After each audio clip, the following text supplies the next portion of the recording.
Something inside you has been waiting quietly. Not loud, not demanding, just patient. It's that part of you that knows you're capable of more. More ease in a room full of people. More trust in your own voice. More peace when things don't go perfectly. You may have felt it flicker in small moments. When you spoke up anyway. When you chose kindness toward yourself.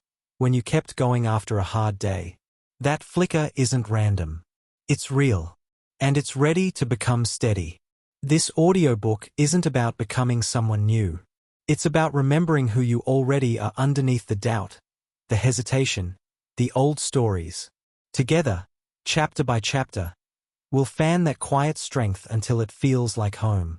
You don't need to be perfect to begin. You just need to be here. And you are. Let's step into your power. One gentle moment at a time. Chapter 1. Discovering your inner strength. Have you ever watched someone walk into a room and instantly felt their presence? They weren't the loudest or the flashiest person there, but something about them made everyone turn and listen. That something is confidence, and the exciting part is, it's already living inside you, just waiting for a little encouragement to step forward. Confidence isn't about never feeling nervous or having everything figured out. It's about trusting yourself enough to keep moving forward even when your mind whispers doubts. It's that gentle inner voice that says, I can handle this, instead of letting worry take over completely. Right now, in this exact moment, you already have everything needed to start building stronger, more natural confidence. You don't need new clothes, a perfect past, or a long list of wins.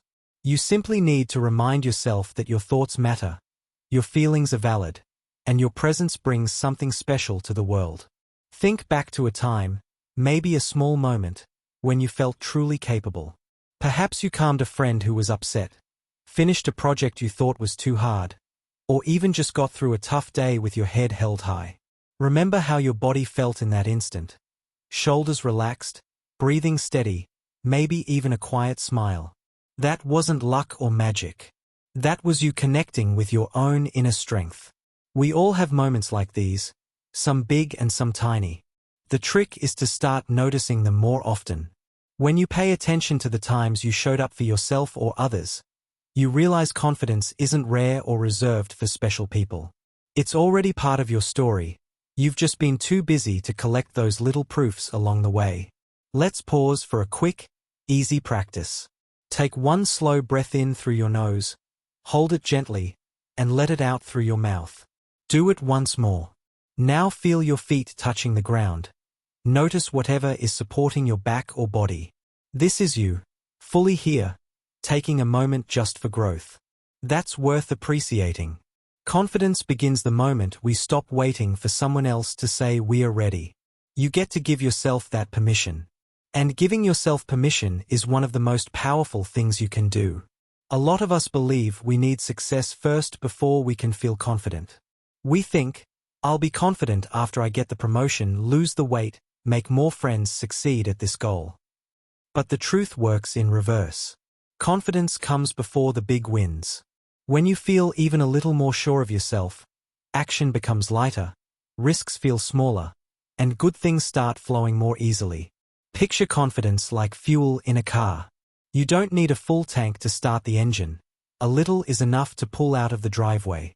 Once you're moving, it's easier to keep going and add more along the journey. So where do we find that first small spark of fuel? It starts with kinder words to yourself. Swap "I'm terrible at this" for "I'm still learning," and that's okay. Change "everyone else is better" to "I'm doing my best right now," and that's enough. These aren't fake cheerleader lines. They're honest, gentle truths that help rewire how you see yourself. Your mind tends to believe whatever you repeat most. Harsh words repeated become deeper habits of doubt. Supportive words repeated, even quietly, become habits of trust. You don't need to feel 100% convinced at the start. Just practice the kinder version and watch how your energy shifts over time. Your body is another easy place to build confidence. Try this right now. Straighten your spine, roll your shoulders back gently, lift your chin just a touch, and breathe deeply. Stay like that for 10 seconds. Notice any change? Most people feel a little taller, calmer, more grounded. Your posture talks to your mind. When your body stands like someone confident, your feelings often follow. This isn't faking it.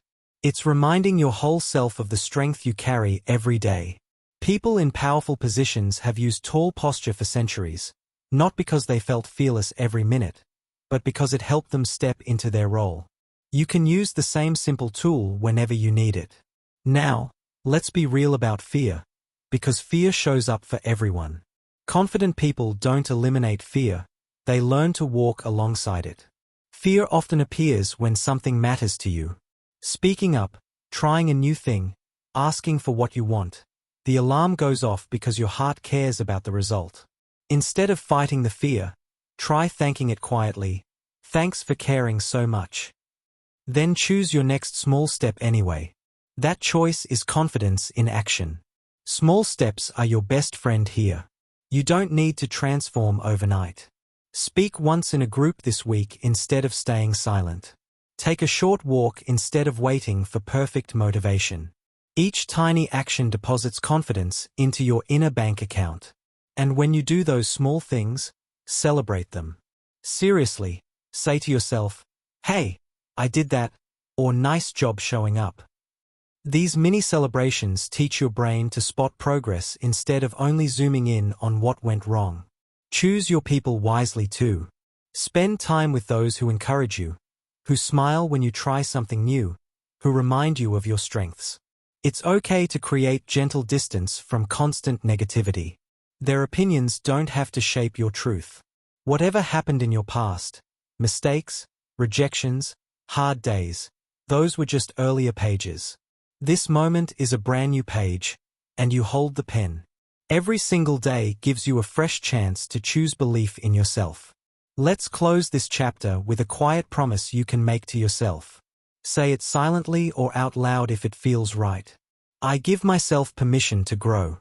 I allow myself to take up space. I choose to trust myself a little more today. Let those words rest inside you. They're true for you, exactly as you are. By choosing to listen and take this first step, you've already shown real strength. The chapters ahead will build on this gentle foundation, guiding you forward one friendly step at a time until owning your power feels completely natural. Chapter 2. Quieting the inner critic and building self-kindness. Imagine there's a little voice inside your head that follows you around all day. Sometimes it whispers, sometimes it shouts. It points out every small mistake, compares you to others, and reminds you of things you wish you could forget. That voice is your inner critic, and almost everyone has one. The good news? You don't have to let it run the show anymore. Right now, that critic might feel like it's protecting you, warning you about failure, embarrassment, or not being good enough. But here's the truth. It usually does the opposite. It makes you smaller, quieter, and more hesitant. When we start treating ourselves with the same kindness we naturally give to a friend, everything begins to soften and open up. You deserve to be spoken to gently, especially by yourself. Self-kindness isn't about pretending everything is perfect. It's about meeting yourself where you are, with understanding instead of judgment. When you swap harsh words for caring ones, confidence grows naturally because you stop fighting yourself every step of the way. Let's start by noticing what your inner critic actually says. Pay attention for one day. You might hear things like, "I'm so stupid for saying that. Everyone else has it together except me. I'll never be as good as them. I always mess things up." Write down a few of those sentences if you can. Seeing them on paper makes them lose some of their power. They stop feeling like undeniable facts and start looking more like old, tired habits. Now take one of those critical thoughts and ask yourself 3 gentle questions.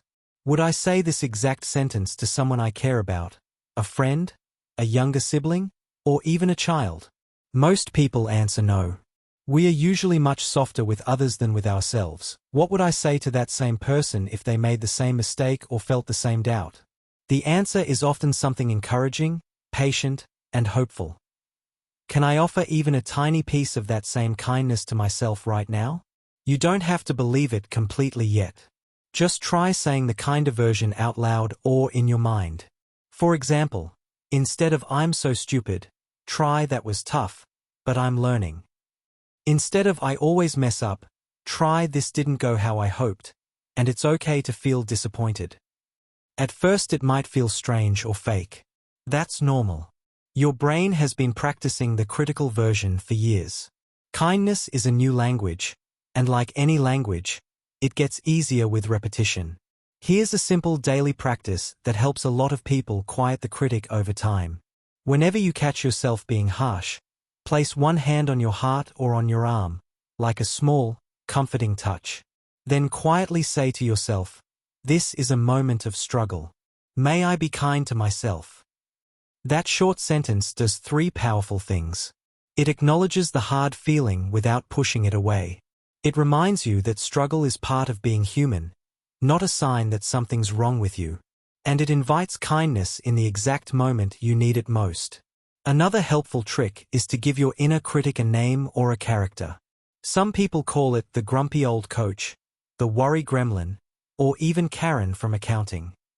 When the voice pipes up, you can say, "Okay, Karen, I hear you, but I'm choosing a different thought right now." Naming it creates a little distance so you don't feel like the critic is you. It's just a noisy passenger. As you practice, you'll start noticing something interesting.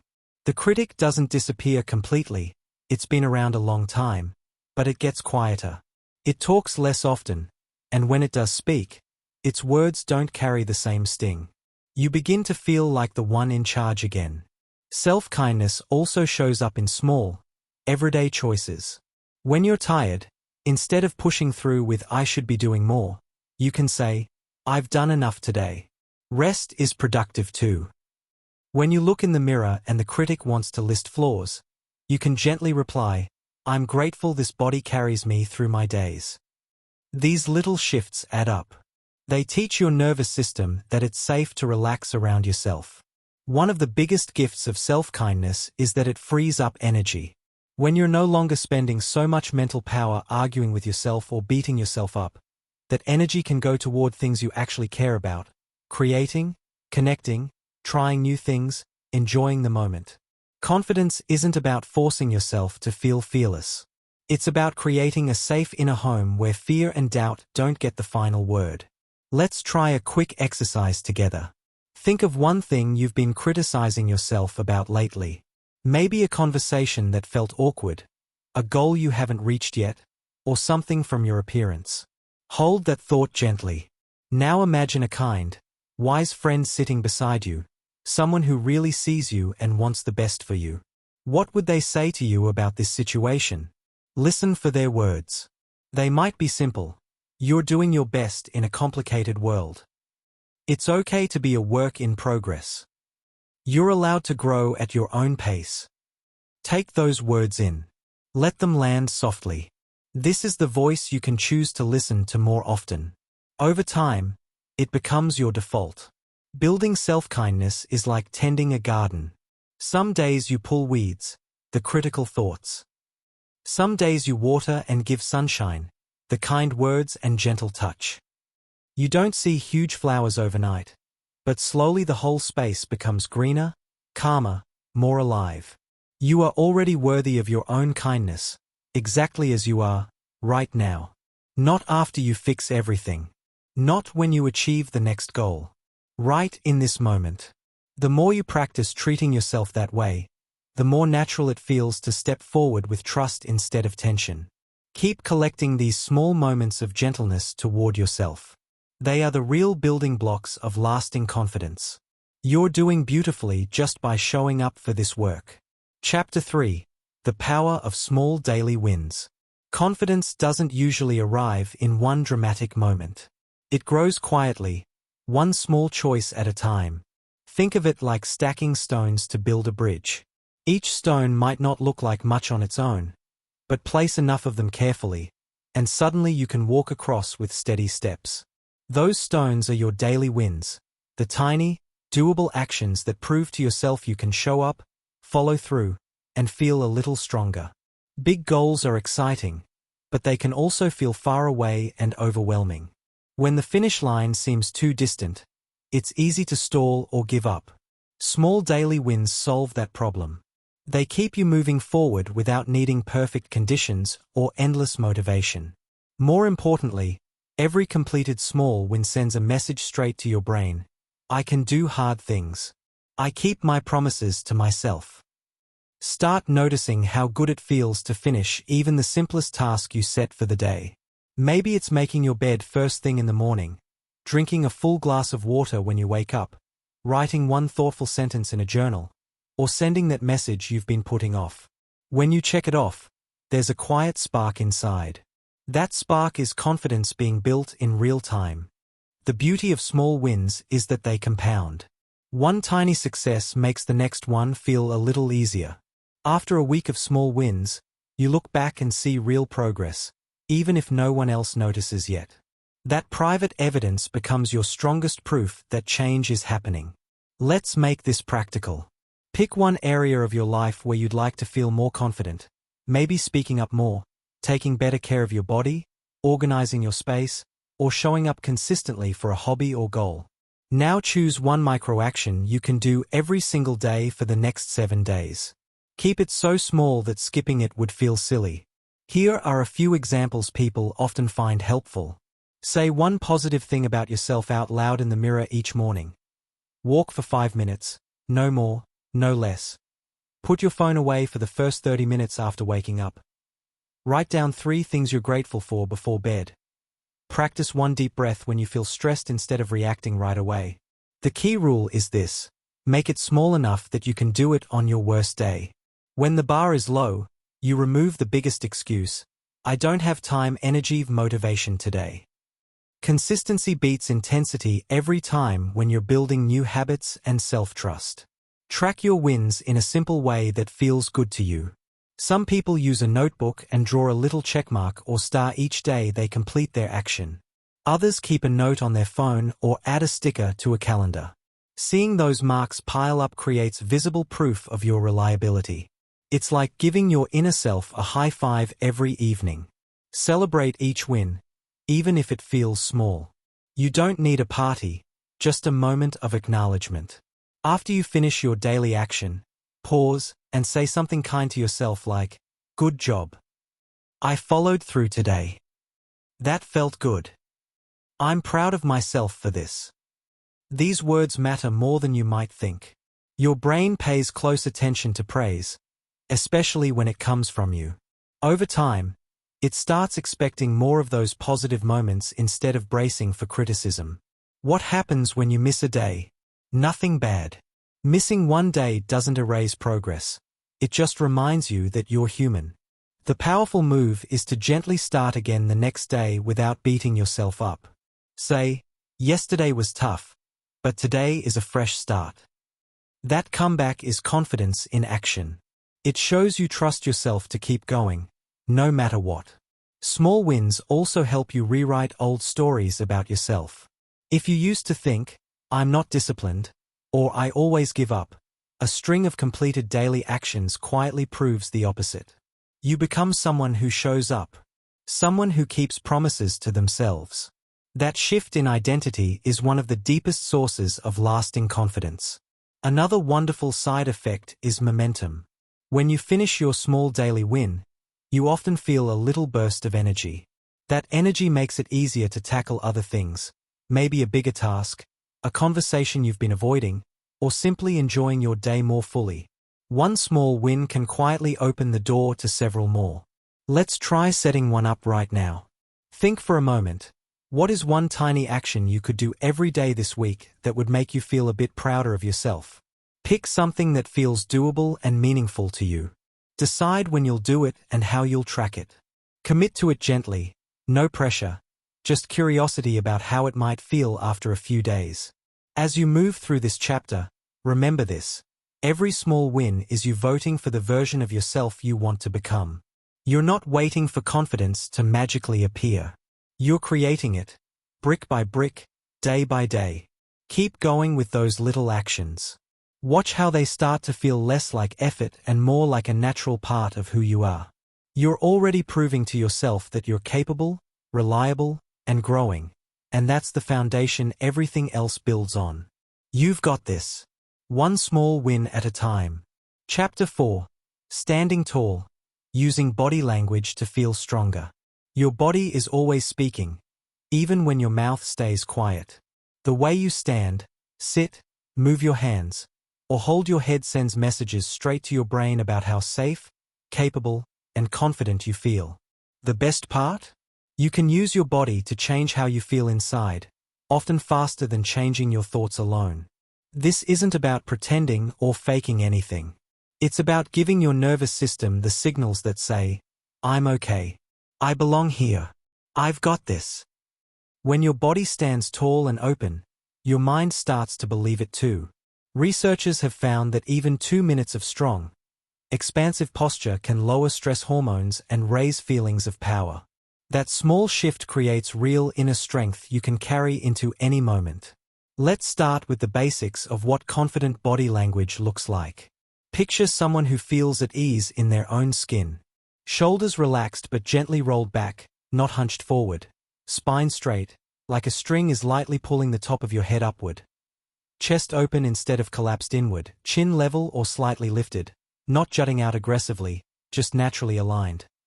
Feet about hip-width apart, weight balanced evenly, arms relaxed at your sides or using open gestures when speaking. Now contrast that with the posture most of us slip into when we feel unsure. Shoulders rounded forward, head tilted down toward a phone or the floor, arms crossed tightly, body making itself smaller. That closed shape tells your brain, I need to protect myself. Over time, it can make you feel smaller inside too. The good news is you can interrupt that pattern anytime, anywhere. Try this right now, wherever you are. Take one slow breath. Roll your shoulders up toward your ears, then let them drop down and back. Lengthen your spine as if someone is gently lifting the crown of your head. Let your chest soften open. Feel your feet rooted to the ground. Stay like this for 10 to 15 seconds. Did you notice anything? Maybe your breathing felt deeper, your thoughts a little clearer, or a sense of calm steadiness appeared. That's your body reminding your mind that you are strong and present. This simple adjustment is called a power pose, but you don't need to stand like a superhero with hands on hips, though that can feel great in private moments. Everyday versions work just as well. Sitting with both feet flat on the floor instead of crossed tightly, keeping your laptop at eye level so your neck stays neutral, or simply uncrossing your arms during a conversation. These small changes add up quickly. One of the most powerful places to practice is before something that matters to you. A meeting, a social gathering, a difficult conversation, or even just starting your day. Find 2 or 3 minutes alone, in the bathroom, your car, a quiet corner, and do a quick posture reset. Stand or sit tall, breathe deeply, and imagine roots growing from your feet into the earth while a gentle upward pull lifts your head. Then step into the moment carrying that quiet strength with you. Your face matters too. When we feel nervous, the jaw often tightens and the brow furrows. Try softening those areas on purpose. Let your forehead relax, allow a tiny, gentle smile, even if it feels small at first, and notice how your whole mood can lighten. A soft face signals safety to your own nervous system, and often makes others feel more at ease around you. Hands and gestures are another easy way to feel stronger. Open palms facing up or outward show trust and openness. When you speak, let your hands move naturally instead of keeping them hidden in pockets or clasped tightly.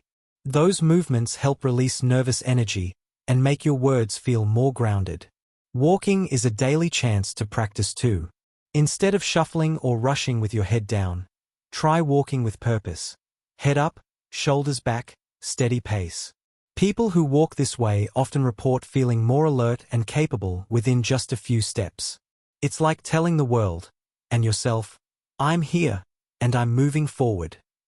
If you catch yourself slipping into a closed or small posture during the day, don't judge yourself. Simply notice it kindly and make one small correction. Uncross your arms, roll your shoulders back, take a full breath. Each reset is a win. It's you choosing to support yourself in that moment. Over time, these body habits become automatic. You won't have to think about standing tall. It just happens because your body learns that this is your natural state. And when your body feels strong and open, it becomes much easier to speak up, make eye contact, try new things, and handle whatever comes your way. Your posture isn't just about looking confident. It's about feeling it from the inside out. Every time you choose to stand tall, you're quietly training your mind to trust your own strength. You're saying, without words, I deserve to take up space. I am capable. I am here. Keep practicing these gentle adjustments throughout your days. Notice how even tiny changes in how you hold your body can shift how you hold yourself emotionally. You're building a foundation of quiet power that no one can take away. You're already stronger than you sometimes remember. Let your body help you remember it too. Create Chapter 1 for my audiobook named Confidence Boost. Step into your power. In simple words and keep tone friendly. Each chapter should be in continue tone and have 1100 words. Don't mention author name etc. And don't start chapter with hello or welcome back. Give 3 more suggestions for upcoming chapters at the end of each chapter. Chapter 6. Speaking up with calm and clarity. Speaking up can feel like stepping onto a stage with a spotlight suddenly on you. Your heart beats faster, words tangle in your mind, and a quiet part of you wonders if anyone will even listen. But the truth is, your voice matters, exactly as it is. Learning to share your thoughts with calm and clarity isn't about becoming loud or perfect.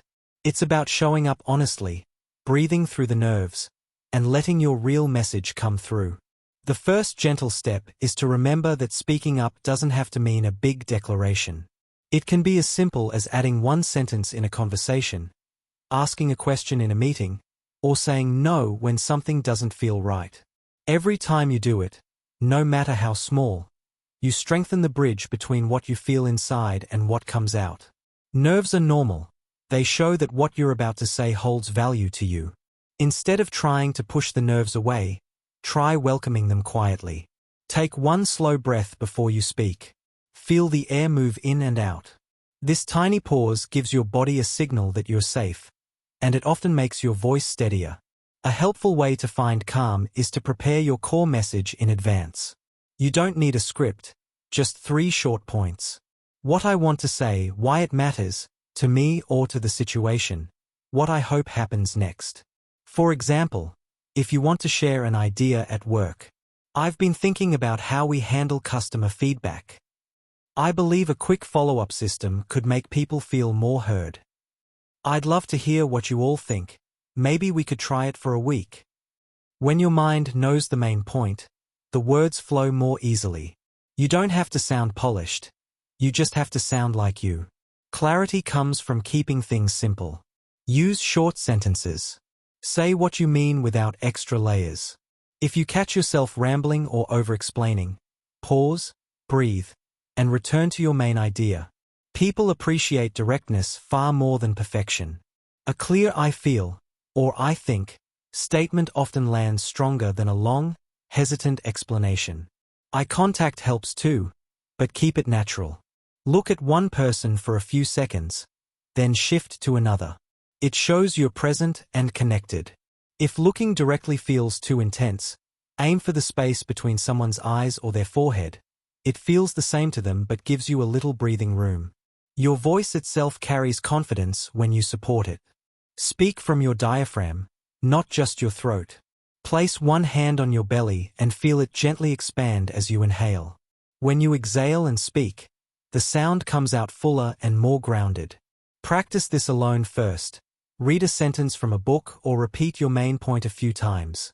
Notice how different it feels when your breath supports your words. Another practical tool is the pause and reset. If your mind goes blank mid-sentence or nerves spike, it's okay to stop for a second. Say something simple like, let me think for a moment. I want to say this clearly. Hold on, let me rephrase that. Those honest pauses show strength, not weakness. They give you control and let others know you're thoughtful about what you share. Start small to build the habit. Choose 1 low-stakes moment each day to practice speaking up.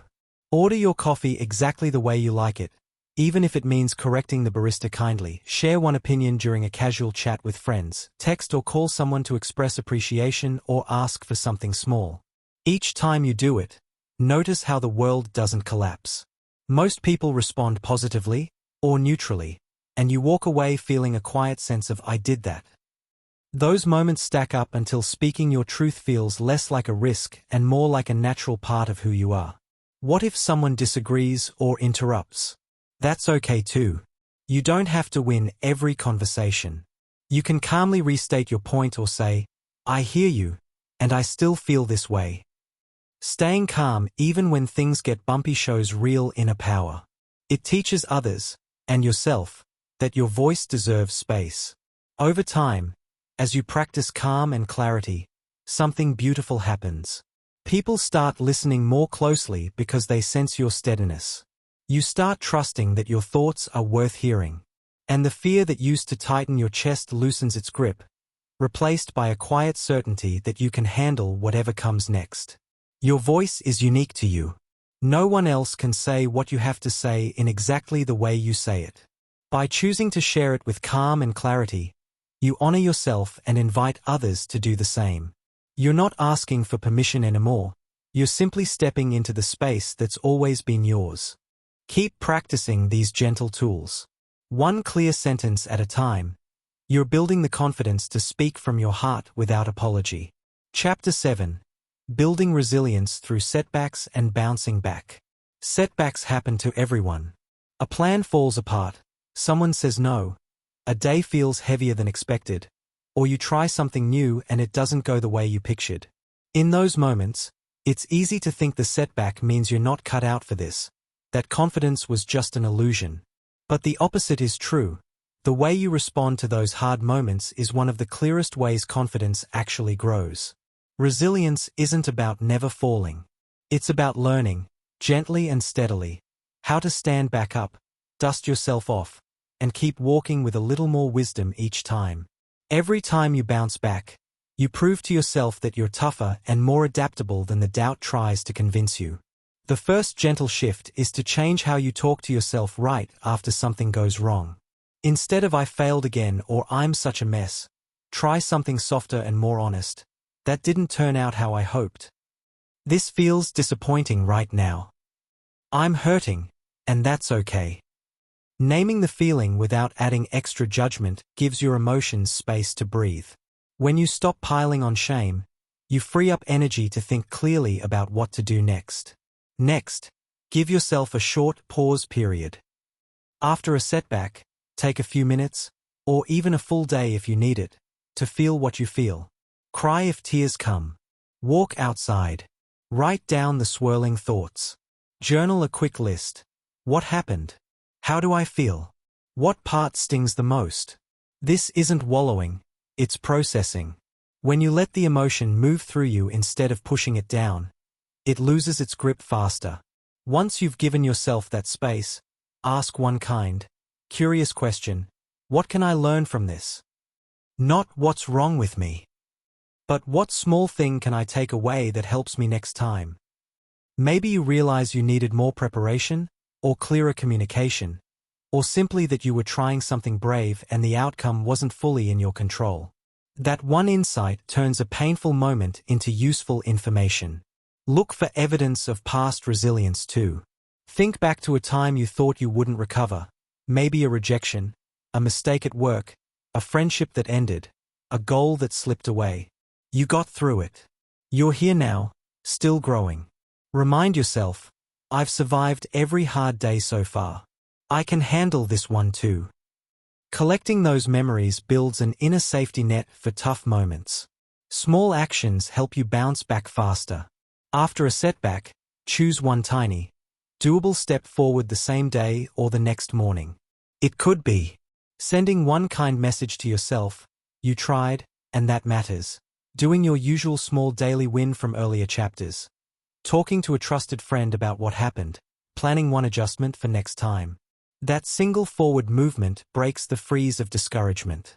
It reminds you that you still have choices, even when things feel out of control. Another powerful tool is reframing the setback as data, not destiny. A no isn't proof you're unworthy. It's information about timing, fit, or approach. A mistake isn't a permanent mark on your character. It's a clue about what to tweak.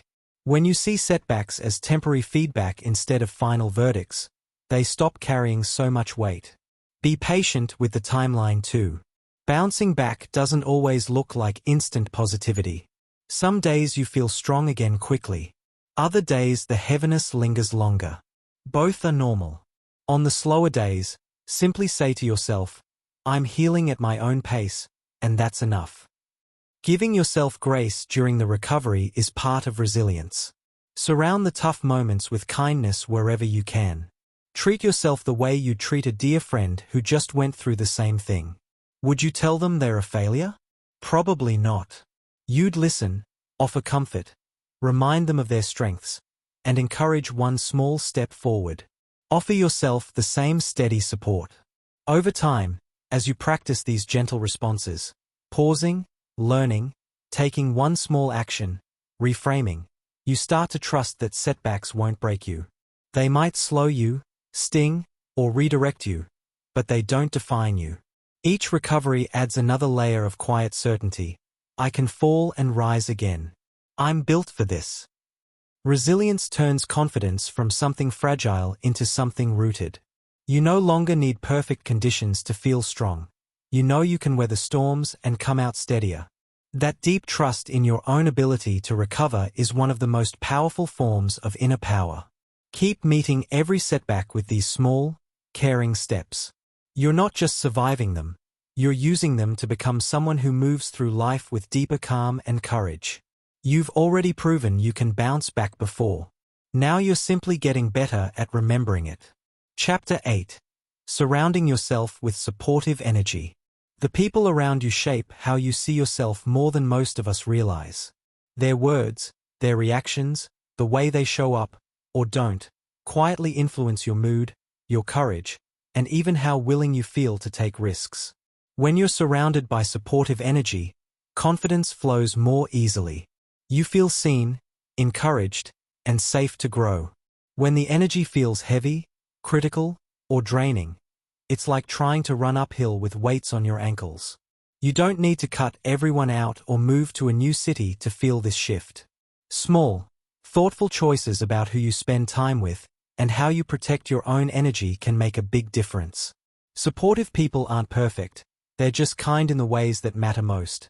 They cheer when you try, listen without rushing to fix, celebrate your wins, even the small ones, and gently hold space when things feel hard.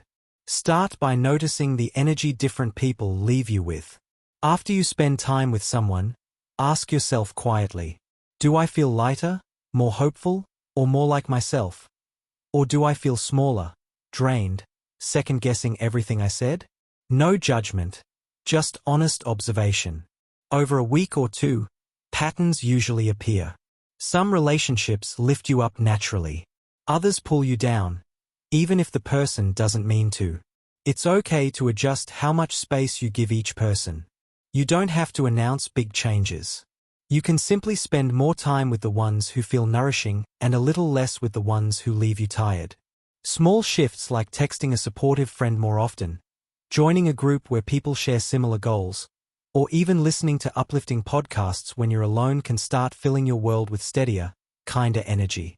Look for people who reflect back your strengths. When someone says things like, I love how thoughtful you are about this, or you always show up with such heart, it reminds you of qualities you might forget on tough days. Those mirrors help rebuild trust in yourself. Seek them out intentionally, maybe a friend who's always honest but gentle, a mentor who believes in your potential, or even online communities where people encourage each other's growth. At the same time, learn to set gentle limits with draining energy. You can love someone and still choose not to absorb every complaint or criticism they carry. Simple phrases help protect your space without creating conflict. I hear that's been really tough for you. I'm here to listen for a bit, but I need to save some energy today too. I appreciate you sharing, but I'm working on staying positive right now. Can we talk about something lighter? Thanks for the feedback. I'll think about it. Then decide privately what, if anything, you want to take on. These aren't rude. They're honest ways to honor your own needs while still being kind. Your own energy matters just as much. The way you speak to yourself sets the tone for what you'll accept from others. When you practice the self-kindness from earlier chapters, you naturally start attracting and keeping more supportive connections. People sense when someone is rooted in quiet self-respect. They feel safer opening up around you, and they tend to mirror that respect back. Create little daily rituals that recharge your own supportive energy too.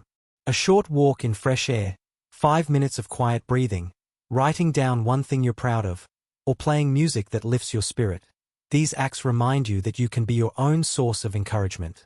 When your inner world feels steady, you're less affected by ups and downs from the outside.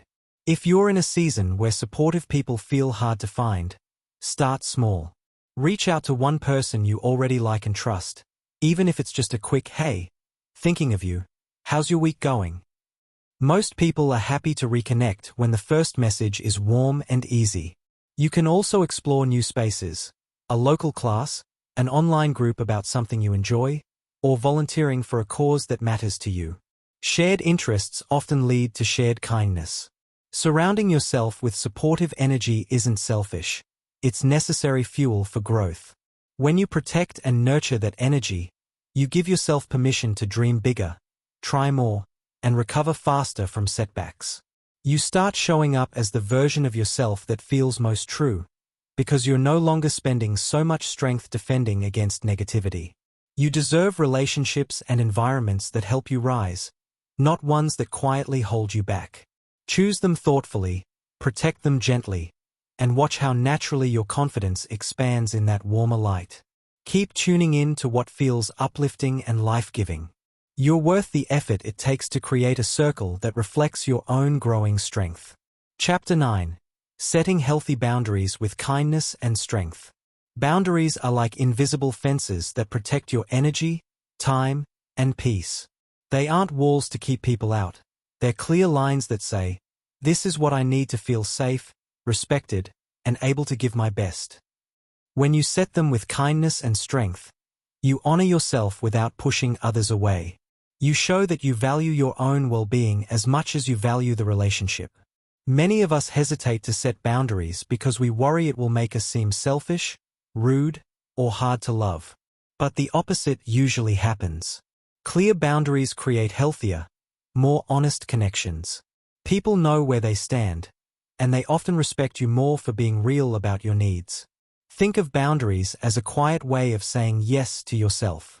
Every time you protect your limits, you build trust in your own voice.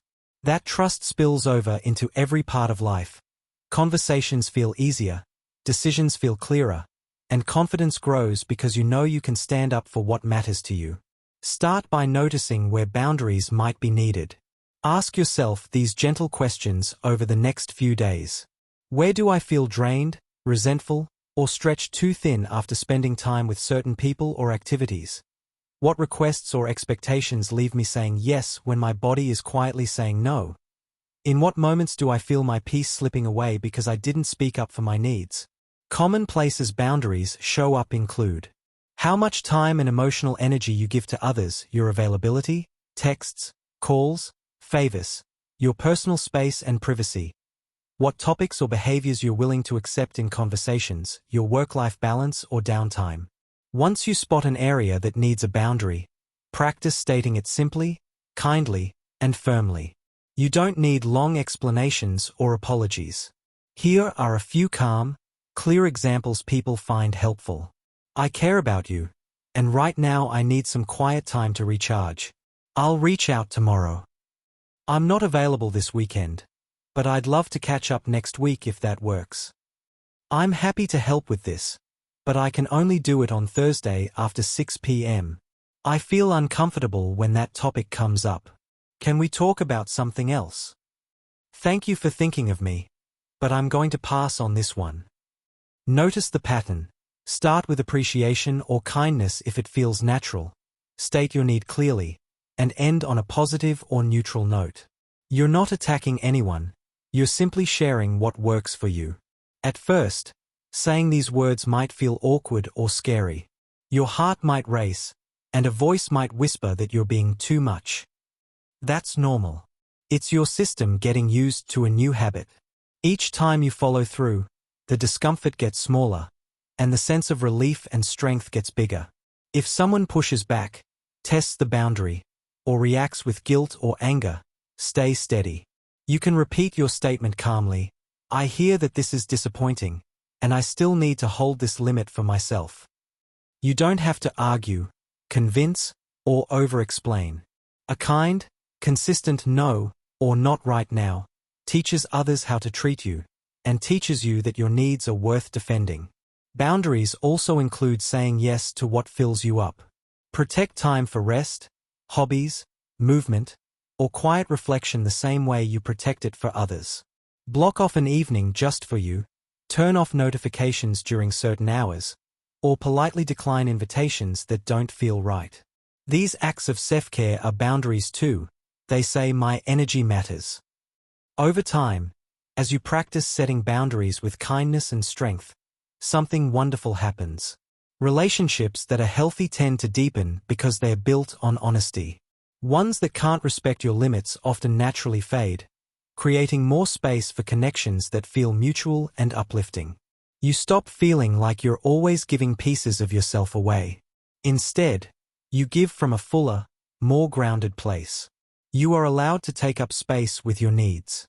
You don't have to earn the right to protect your peace. Setting boundaries isn't about being perfect or having all the answers. It's about showing up for yourself with the same care you so naturally offer others. Keep practicing these small, brave statements. Each one is a quiet declaration. I matter. My well-being matters. And I can hold space for both kindness and strength. That balance is true power, and it's yours to claim. Chapter 10. Celebrating your progress and owning your power. You've walked a long way already. Think about where you started when we began this journey together. Maybe you felt small in rooms full of people, second-guessed every word you said, or carried a quiet belief that confidence was something other people were born with. Now look at you. You've learned to quiet that inner critic with kinder words.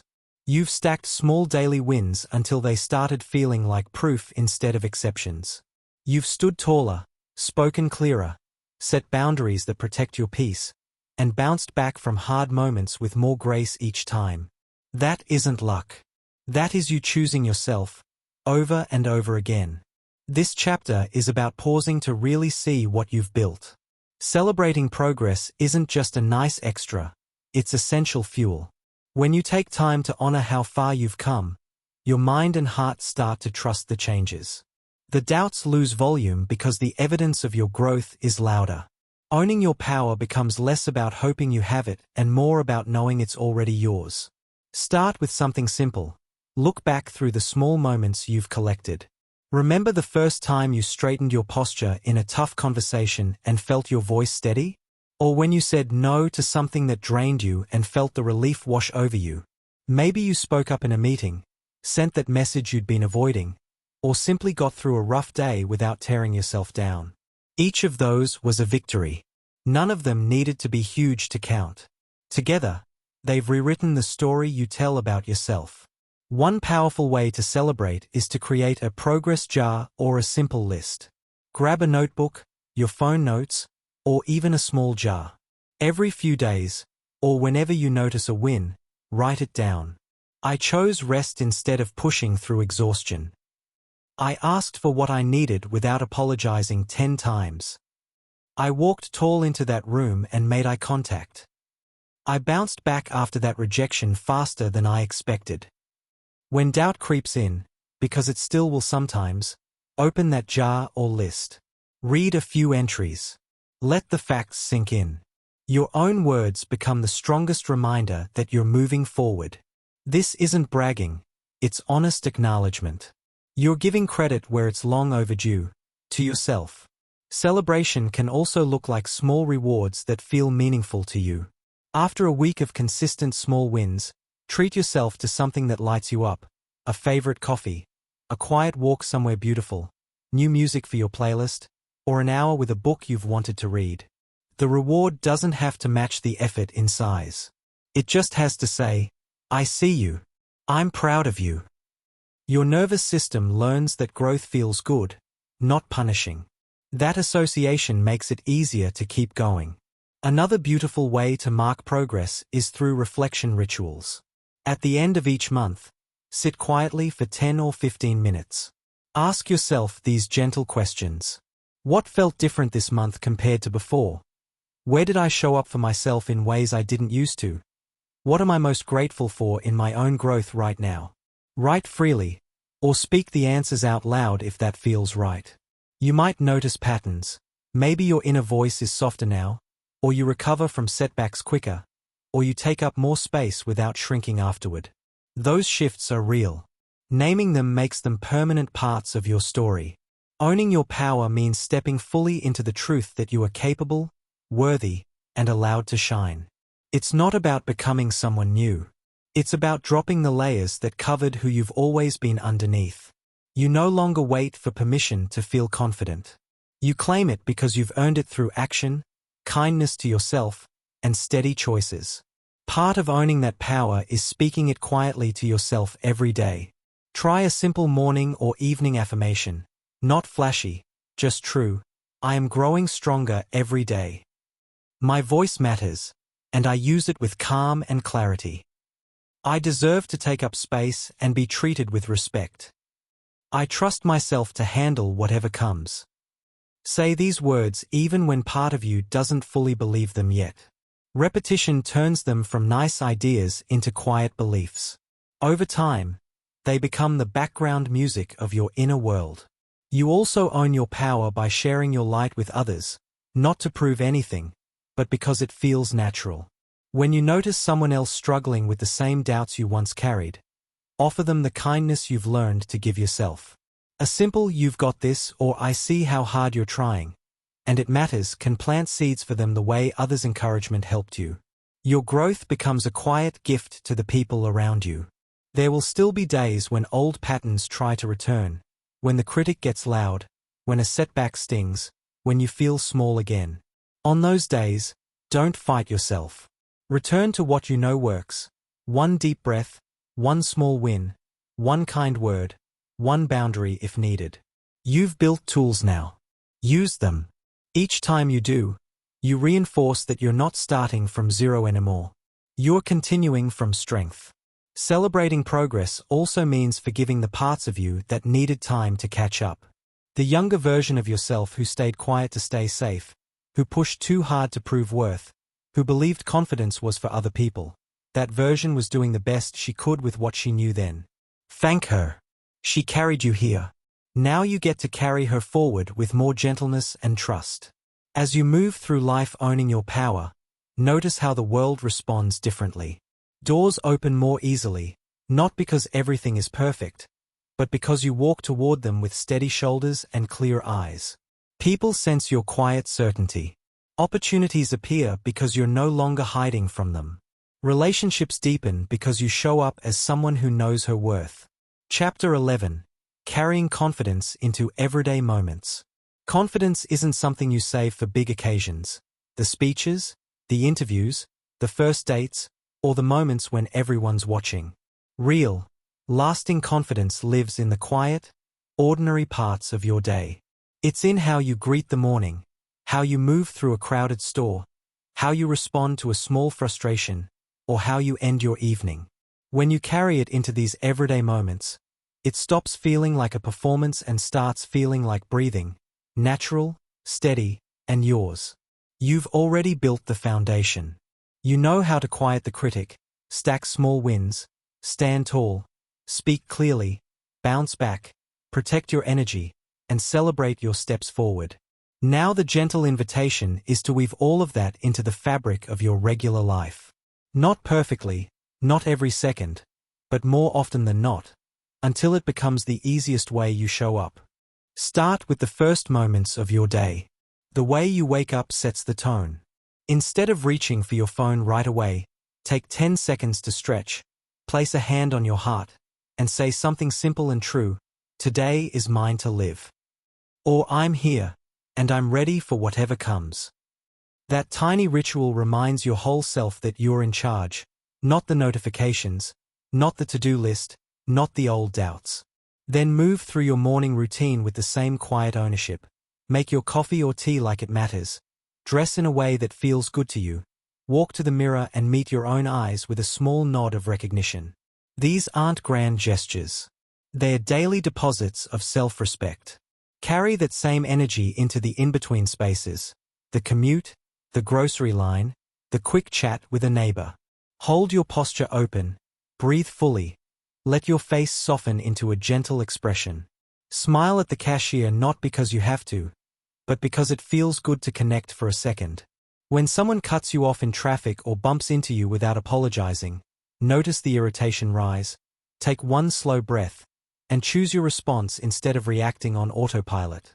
Maybe it's a calm no worries, or simply letting it pass without a story. Each choice like that reinforces, I decide how much space this gets in my day. Everyday conversations are perfect practice grounds too. Listen fully when someone speaks. No planning your reply while they're still talking. When it's your turn, speak from your center. Clear, unhurried, without shrinking your words to fit someone else's comfort. If a topic feels heavy or off, you know how to redirect kindly. If you want to share an opinion, you know how to say it without apology. These small exchanges build the muscle of being fully present and fully yourself, no matter who's across from you. Even the quiet moments alone count. When you're washing dishes, waiting for an appointment, or walking the dog, resist the urge to fill every second with scrolling or worry. Let your mind rest. Feel your feet on the ground. Notice the air on your skin.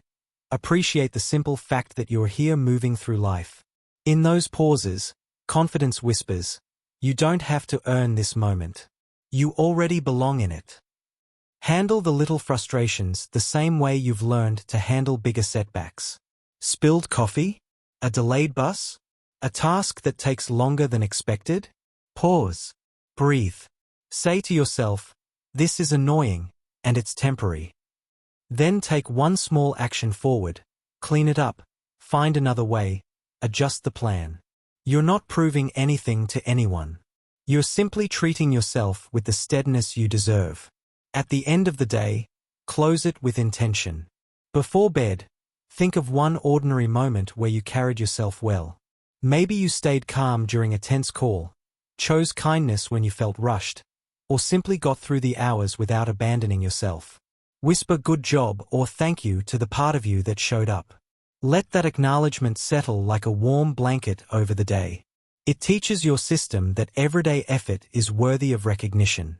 The most beautiful thing about carrying confidence into these small moments is how it ripples outward without you forcing it. People notice the change, not because you're louder or flashier, but because you're more present, more at ease, more real. A stranger might hold the door a second longer. A coworker might open up more easily. A friend might say, "You seem different lately," in a good way. You don't have to announce your growth. It shows in the way you move, the way you listen, the way you meet life's ordinary edges with quiet strength. There will still be days when confidence feels farther away, when tiredness creeps in, when old habits try to pull you back, when the world feels a little too loud. On those days, return to the smallest possible choice. One deep breath, one tall posture, one kind thought. You don't need to fix everything at once. You just need to meet the moment as best you can. That's enough. That's confidence in its truest form, not a constant high, but a steady companion through the everyday. You've spent these chapters gathering tools, practicing them, and proving to yourself that you can grow. Now the journey becomes simpler. Live them. Bring them into the kitchen, the office, the park, the quiet of your own room.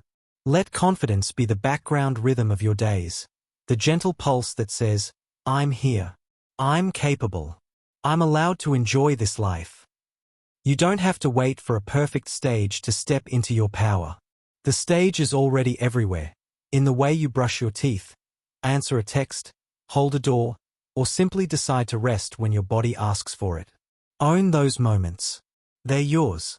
And in owning them, you own every part of who you are becoming. Thank you for walking this path with openness and courage. You've shown up for yourself in ways that matter deeply. Keep carrying that light into the everyday. It's lighting up more than you know. You've walked through every chapter with me. Not rushing, not forcing, just showing up one gentle step at a time. You've met your inner critic with kindness instead of battle. You've collected small daily wins until they became quiet proof that you keep your promises to yourself. You've stood taller, spoken clearer, set boundaries that protect your peace, bounced back from hard days, surrounded yourself with warmer energy, and learned to celebrate progress without waiting for someone else's applause. None of this happened because you suddenly became someone new. It happened because you chose, again and again, to treat yourself with the respect, patience, and trust you've always deserved. Confidence isn't a finish line you cross once and for all. It's a way of walking through life. Shoulders relaxed but open, breath steady, heart willing to try even when the outcome isn't guaranteed. Some days it will feel effortless, like sunlight on your skin. Other days it will feel quieter, like a small flame you have to cup with both hands. Both are real. Both are yours. So take this with you. When the morning feels heavy, place one hand on your heart and remember, I've already proven I can grow through hard things. When doubt knocks, look back at your own list of wins, big or tiny, and let the facts answer instead of the fear. When life asks you to speak, stand, choose, rest, or rise again, know that you don't have to do it perfectly. You just have to do it as you, the version of you that's been showing up, learning, softening, and strengthening all along. You are not almost there. You are here, carrying your power in the way you move through ordinary moments. Owning your space without apology. Trusting your voice even when it shakes a little. Loving yourself forward, one kind choice at a time. Thank you for letting me walk beside you on these pages. The light you've been tending is bright now, steady now, and completely yours. Keep stepping into it. The world is better with you in it, exactly as you are, growing exactly as you do. You've got this. And you always did.